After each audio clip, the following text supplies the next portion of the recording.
ടിപ്സിലേക്ക് എല്ലാവർക്കും സ്വാഗതം. ഇന്ന് നമ്മൾ ഒട്ടും കയ്പില്ലാതെ വളരെ രുചികരമായി ഒരു പാവയ്ക്ക തീയലാണ് തയ്യാറാക്കുന്നത്. അതിനായിട്ട് നമ്മളിവിടെ 2 പാവയ്ക്ക എടുത്തിട്ടുണ്ട്. ഇതിനി നമുക്ക് വളരെ കനം കുറച്ച് അരിഞ്ഞെടുക്കാം. ഇതാ നമ്മളിത് ഈ രീതിയിൽ ചെറുതായിട്ട് കനം കുറച്ച് അരിഞ്ഞെടുത്തിട്ടുണ്ട്. ഇങ്ങനെ അരിയുകയാണെങ്കിൽ ഇത് വാടി വരാനായിട്ട് ഇത്തിരി സമയം മതിയാകും കേട്ടോ. നമ്മളിത് ചെറുതായി ഒന്ന് ഫ്രൈ ചെയ്തതിന് ശേഷമാണ് വേവിച്ചെടുക്കുന്നത്. പിന്നെ ഇതിലേക്ക് ചേർക്കാനായിട്ട് ഒരു 10 ചെറിയ ഉള്ളിയും 3 പച്ചമുളകും കനം കുറച്ച് അരിഞ്ഞെടുത്തിട്ടുണ്ട്.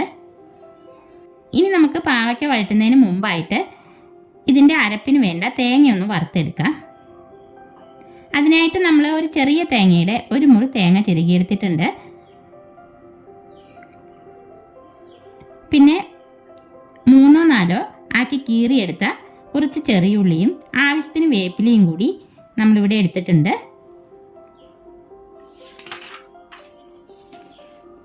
പിന്നെ ഇതാ ഒരു നെല്ലിക്ക വലിപ്പത്തിലുള്ള വാളൻ പുളി ചെറു ചൂടുവെള്ളം ഒഴിച്ച് ഒന്ന് കുതിർത്ത് വയ്ക്കുന്നുണ്ട്. ഇനി തേങ്ങ വറുക്കാനായി ഒരു പാൻ അടുപ്പത്ത് വെച്ച് ഇതിലേക്ക് ഒരു 2 ടേബിൾ സ്പൂൺ വെളിച്ചെണ്ണ ഒഴിച്ചു കൊടുക്കാം. വെളിച്ചെണ്ണ ചൂടായി വരുമ്പോൾ ചിരകി വച്ചേക്കുന്ന തേങ്ങയും ചെറിയ ഉള്ളിയും വേപ്പിലയും കൂടിയിട്ട് മീഡിയം ടു ലോ ഫ്ലെയിമിൽ വെച്ച് നമുക്കൊരു ബ്രൗൺ നിറമാവുന്നവരെ വറുത്തെടുക്കാം. ഞാൻ ഇതിലേക്ക് ഒരു 5-6 തരി കുരുമുളക് ഇട്ട് കൊടുക്കുന്നുണ്ട്.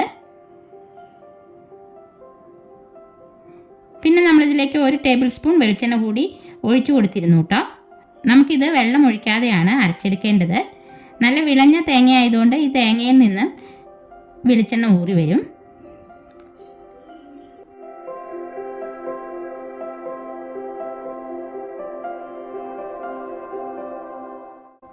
ഇതിപ്പോൾ തേങ്ങ പാകമായി വന്നിട്ടുണ്ട്. ഈ സമയം ഇതിലേക്ക് 1/2 ടീസ്പൂൺ മഞ്ഞൾപ്പൊടിയും 1 ടേബിൾ സ്പൂൺ മുളക് പൊടിയും 1 ടേബിൾ സ്പൂൺ മല്ലിപ്പൊടിയും ചേർത്തിട്ട് നന്നായി മിക്സാക്കി എടുക്കാം. എന്നതിന് ശേഷം നമുക്ക് ഫ്ലെയിം ഓഫ് ചെയ്യാം. ഈ ചൂട് കൊണ്ട് പൊടി മൂത്ത് കിട്ടും. ഓഫ് ചെയ്ത ശേഷം 1 മിനിറ്റ് നന്നായി ഒന്ന് ഇളക്കി യോജിപ്പിക്കണം. ഇനി നമുക്കിത് തണുക്കാനായി ഒരു പ്ലേറ്റിലേക്ക് മാറ്റി വയ്ക്കാം. നമുക്ക് ഏത് തീയിൽ ഉണ്ടാക്കാനായാലും ഈ അരപ്പ് തന്നെ മതിയാകും കേട്ടോ. ഇനി ഒരു പാൻ അടുപ്പത്ത് വെച്ച് ഇതിലേക്ക് കുറച്ച് വെളിച്ചെണ്ണ ഒഴിച്ചു കൊടുക്കാം. എന്നിട്ട് പാവയ്ക്കയും ചെറിയ ഉള്ളിയും പച്ചമുളകും കറിവേപ്പിലയും കൂടിയിട്ട് ഒരു 5-6 മിനിറ്റ് ഇതിലിട്ടൊന്ന് വഴറ്റിയെടുക്കുന്നുണ്ട്. എത്ര കയ്പുള്ള പാവയ്ക്കാണേലും ഇതുപോലെ ചെറിയ ഉള്ളിയെല്ലാം ചേർത്ത് ഒന്ന് വഴറ്റിയെടുക്കുകയാണെങ്കിൽ കയ്പ് കുറഞ്ഞു കിട്ടും കേട്ടോ. ചെറിയുള്ളിക്ക് പകരം സവാള ആയാലും മതി. പക്ഷെ സവാളയേക്കാളും ടേസ്റ്റ് ചെറിയുള്ളി ചേർക്കുമ്പോഴാണ്. നമ്മുടെ പാവയ്ക്ക ഒരു ഹാഫ് കുക്കായി വന്നിട്ടുണ്ട്. ഇതിപ്പോൾ ഒരുപാട് വെളിച്ചെണ്ണയിലൊന്നുമല്ല നമ്മൾ വറുത്തെടുക്കുന്നത്. എന്നാലും ഇതിങ്ങനെ ഒന്ന് വഴറ്റിയെടുക്കുകയാണെങ്കിൽ നല്ല ടേസ്റ്റ് ആയിരിക്കും കേട്ടോ. ഇനി നമുക്കിതിലേക്ക് ആവശ്യത്തിന് ഉപ്പ് ചേർത്ത് കൊടുക്കാം. ഒരു 1/4 ടീസ്പൂൺ മഞ്ഞൾപ്പൊടിയും കൂടി ചേർത്ത് നല്ലപോലെ മിക്സാക്കി കൊടുക്കാം. അതിനുശേഷം പുളിവെള്ളം ഒഴിച്ചു കൊടുത്ത് നല്ലപോലെ ഇളക്കി യോജിപ്പിക്കാം. പുളിവെള്ളം ഒരു 1/2 കപ്പ് ഒഴിച്ചിട്ടുണ്ട്. ഇനിയിപ്പോൾ ഈ വെള്ളം ഒന്ന് വറ്റിച്ചെടുക്കണം. ഒരു 5 മിനിറ്റ് നമുക്കിത് മൂടി വെച്ച് വേവിച്ചെടുക്കാം. ആ സമയം നമുക്ക് തേങ്ങ വറുത്ത കൂട്ടം ഒന്ന് അരച്ചെടുക്കണം. ഒട്ടും വെള്ളം ഒഴിക്കാതെ വേണം അരച്ചെടുക്കാനായിട്ട്.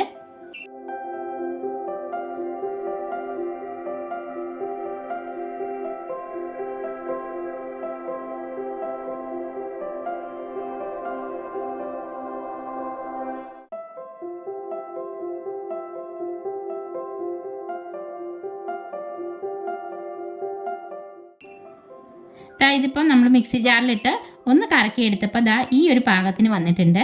ഇനി ഒന്നുകൂടെ നന്നായി അരച്ചെടുത്തിട്ട് വരാം. ഇതിപ്പോൾ നല്ല വെണ്ണ പോലെ അരഞ്ഞു കിട്ടിയിട്ടുണ്ട്. ഇനി നമുക്ക് പാവയ്ക്ക വെന്തോന്ന് നോക്കാം.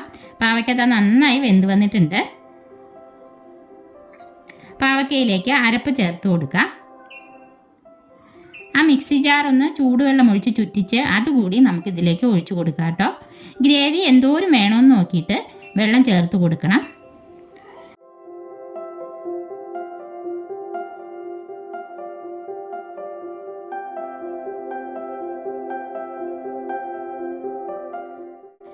ഇതിപ്പോൾ ഇത്തിരി പുളിയും ഉപ്പും കുറവാണ്. അല്പം കൂടി പുളി പിഴിഞ്ഞൊഴിക്കാം. ഇത്തിരി കൂടി ഉപ്പും ചേർത്ത് കൊടുക്കുന്നുണ്ട്. എന്നിട്ട് എല്ലാം കൂടി നന്നായി ഇളക്കി യോജിപ്പിച്ച ശേഷം നമുക്ക് ഫ്ലെയിം ഓഫ് ചെയ്യാം.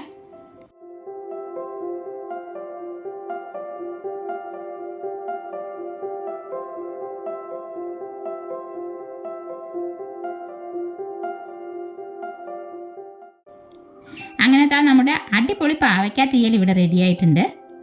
അപ്പോൾ ഈ വിഷുവിന് എല്ലാവരും ഇതുപോലൊരു പാവയ്ക്ക തീയൽ ഉണ്ടാക്കി നോക്കണേ. അപ്പോൾ ഇന്നത്തെ നമ്മുടെ സ്വാദിഷ്ടമായ പാവയ്ക്ക തീയലിൻ്റെ വീഡിയോ എല്ലാവർക്കും ഇഷ്ടപ്പെട്ടെങ്കിൽ ലൈക്ക് ചെയ്യാനും ഷെയർ ചെയ്യാനും സബ്സ്ക്രൈബ് ചെയ്യാനും മറക്കല്ലേ. അടുത്ത വീഡിയോയിൽ നമുക്ക് വീണ്ടും കാണാം.